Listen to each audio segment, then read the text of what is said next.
Hello everybody, welcome back again to Bossman Investments. I hope you guys are doing well. My name is John Mutombo. I will be talking about leasehold and freeholds today. What are the differences? What are the characteristics of a leasehold or a freehold? You know, most properties, when you go and buy properties, you see these names attached to it. And what do they mean? So guys, stick around and we shall go in detail soon. Peace out.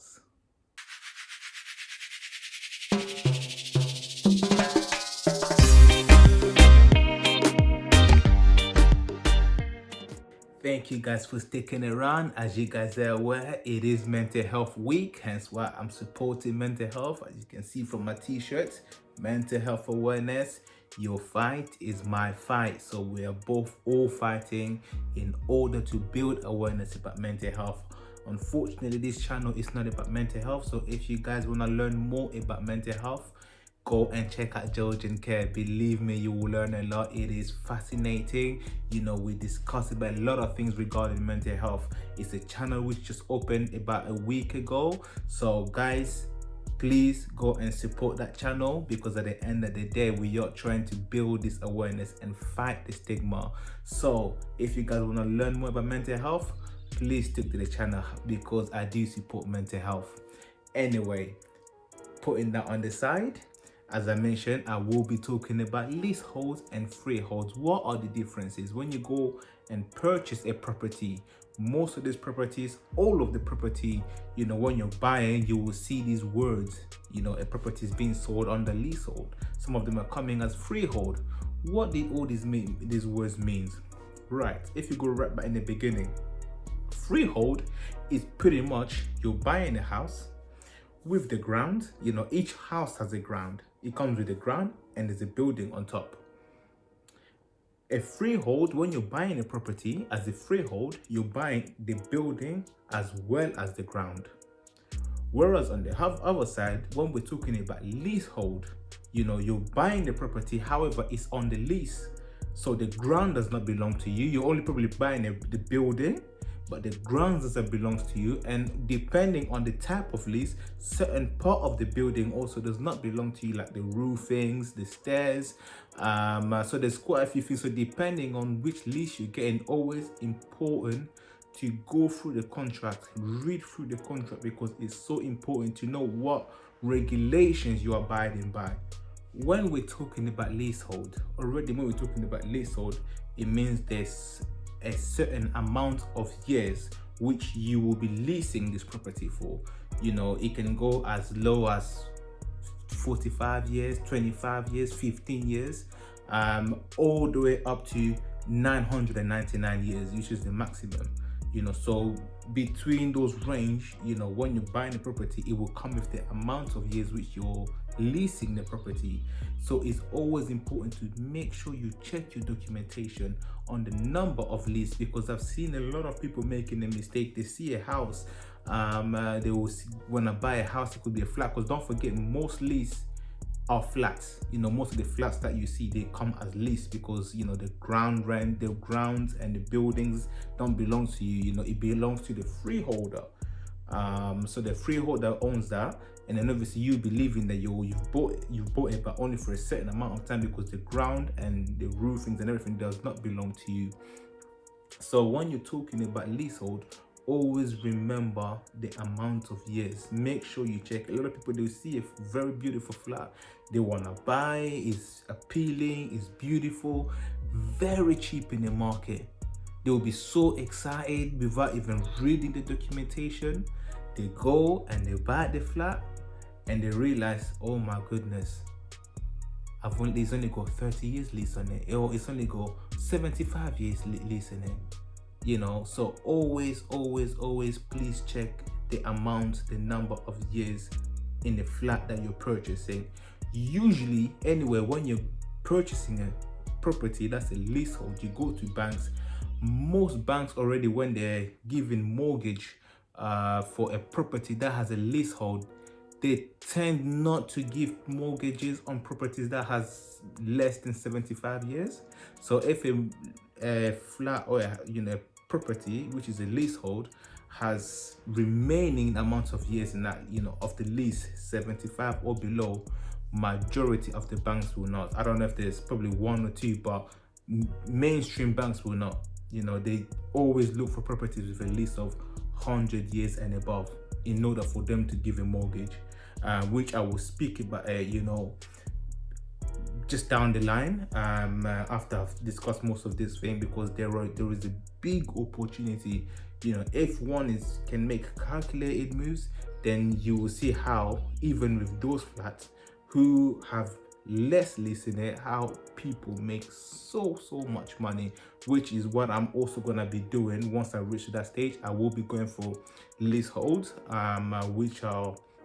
which have low amount of years. I will discuss that just shortly. Focusing on the same line with leaseholds, there are also, as I mentioned before, certain flats or leasehold properties that can be considered as freehold. They call it virtual freehold, just because of the number of years which the property is being purchased under. So some, like I mentioned, it can go up to 999 years. Imagine you get a contract of a leasehold with 999 years. Is pretty much a freehold, but it still has a leasehold, because after 999 years it goes back, it goes back to the freeholder. And this is why they consider it as a freehold, a virtual freehold, even though it is a leasehold. Back on the freehold again, the difference with the majority of the difference is with when you have a freehold, you pretty much have what's the word I'm trying to look for? You have dominion on the full property. So you're buying the building and also the ground.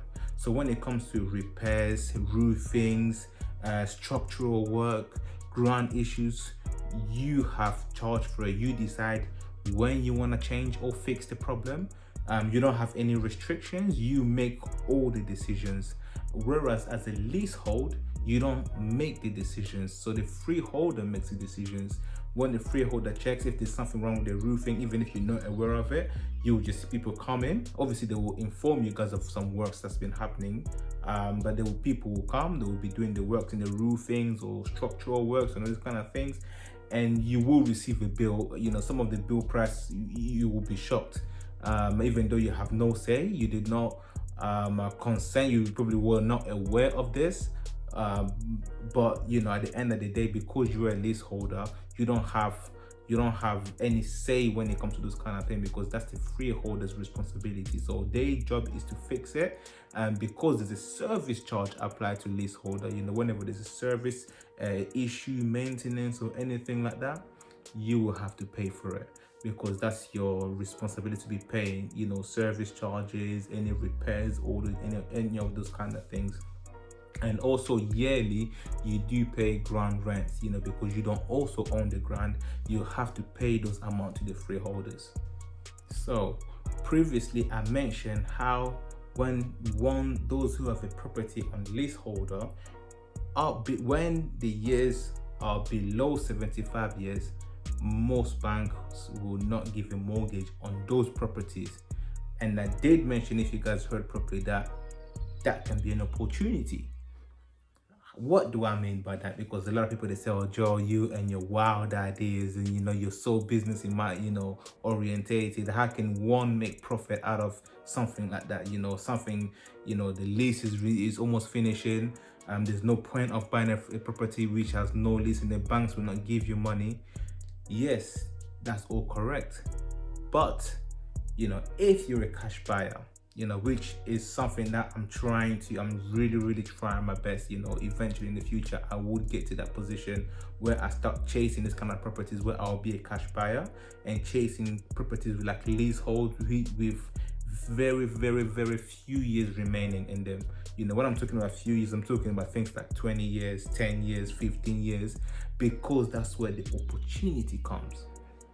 Most of the properties, which have very low amount of lease remaining in those properties, banks will not give loans, will not give you mortgage to purchase a property like that. So, which now minimizes the market, because then it only appeals to cash buyers. And once you're a cash buyer, if you guys, property investors know about cash buyers, they're the bullies in the market. I was bullied by a cash buyer when I was getting my mortgage. I was literally bullied. I will give you guys the story about that in a few minutes. Cash buyer have power, believe me, real power, and that power is the power to negotiate. Once you're a cash buyer, you pretty much can give any price you want, but because you're a cash buyer, most vendors will tend to agree and just accept it because you're a cash buyer. It's like they're the big dogs, the big bullies, they call them. So once you want to buy this kind of property with very amount of leasehold, I'll give you guys an example. For example, in London, you will see a flat. It could be in central London or anywhere. Most flats are probably worth 500,000, 700 grand with a full lease. However, if you target those kind of flats, central, north London, anywhere, you target those kind of flats with very minimum lease. So the lease could have dropped down to about 20 years, 15 years, 10 years. You will see if somebody's selling those kind of properties. Once you go on Rightmove or any other search website, you will see the lease is very low, but the price will also be very, very, very low on such properties.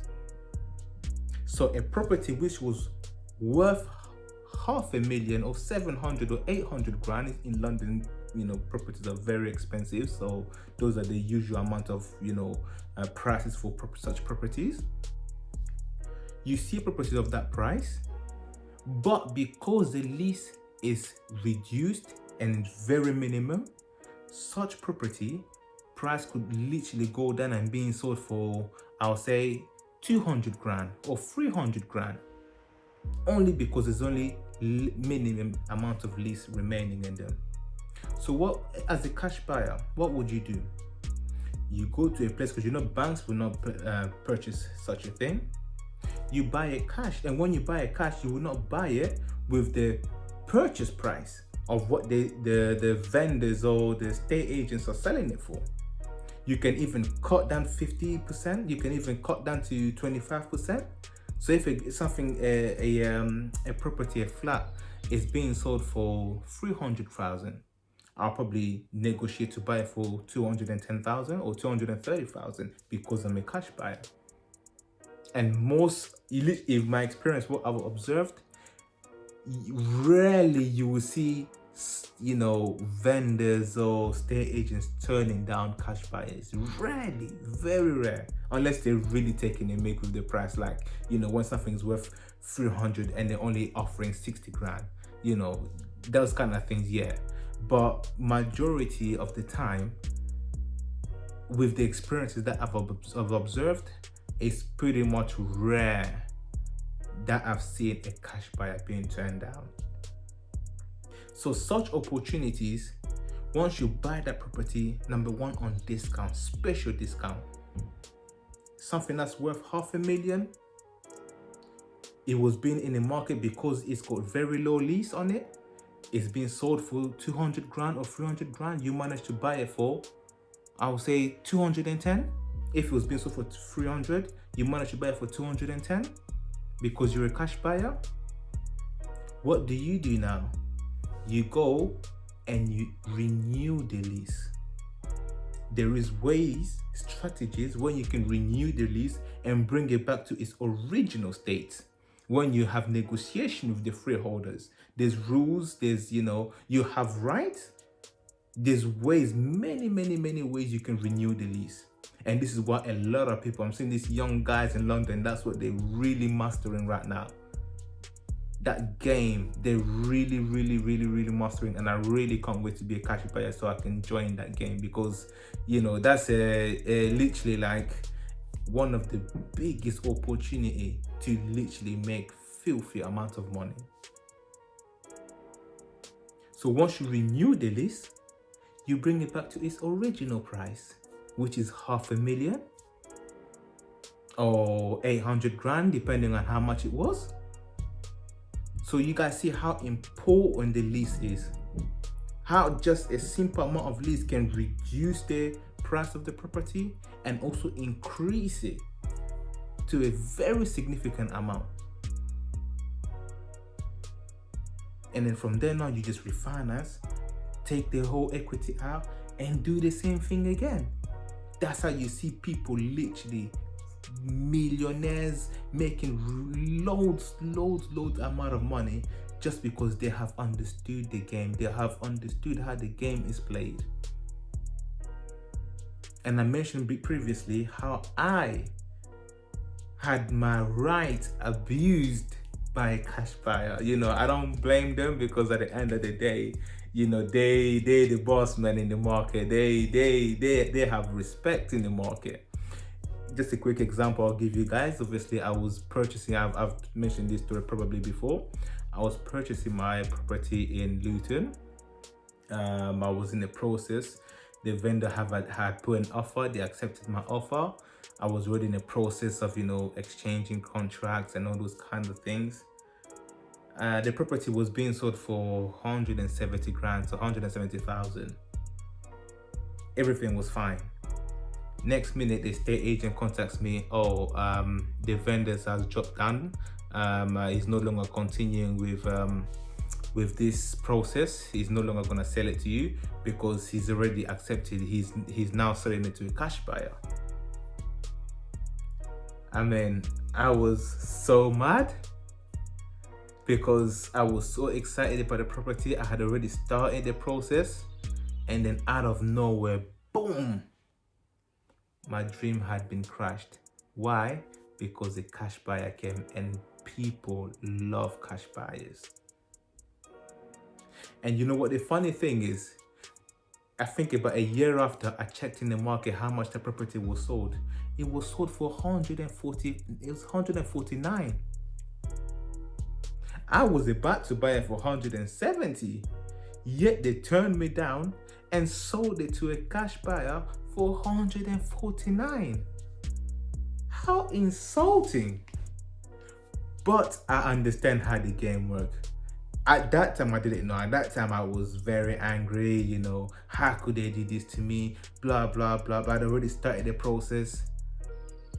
But at the end of the day, once you're a cash buyer, you get respect. And that's why my aim right now, I'm fighting so hard to reach that level. I have not reached that level yet, so you guys don't stop having ideas. I have not reached that level yet, but I am striving. I am fighting to get to that level, and once I get to that level, I will also have the respect. Yes, I hope you guys have a lovely day. I hope you guys understood the difference between the leasehold and the freehold, and depending on what kind of business you're doing. I don't want to really focus on what are the pros and the cons for these, because both are good depending on what you're using it for. For example, something like a leasehold, a lot of people, they use it for service accommodations because they attract service accommodations. With service accommodation, you get so much money, so even though it's leasehold, you pay for service charge, you pay for ground rent, you pay for all those kind of things, but the amount you're making from things like service accommodations and putting on Airbnb, the profit is so much, ridiculously much. So that's why in this video, I don't want to focus too much on the pros and cons. It's just depending on what strategy you're using. Always remember what strategy you're using. So I'm going to end it on that, guys. I hope you guys have a lovely day. You stay blessed. You keep safe. Don't forget to subscribe. Don't forget to like. And don't forget to comment. If you guys haven't, I mentioned again, if you haven't checked out my other channel on mental health, feel free to go and check it out, and have a lovely day. Peace out, champ. Yes.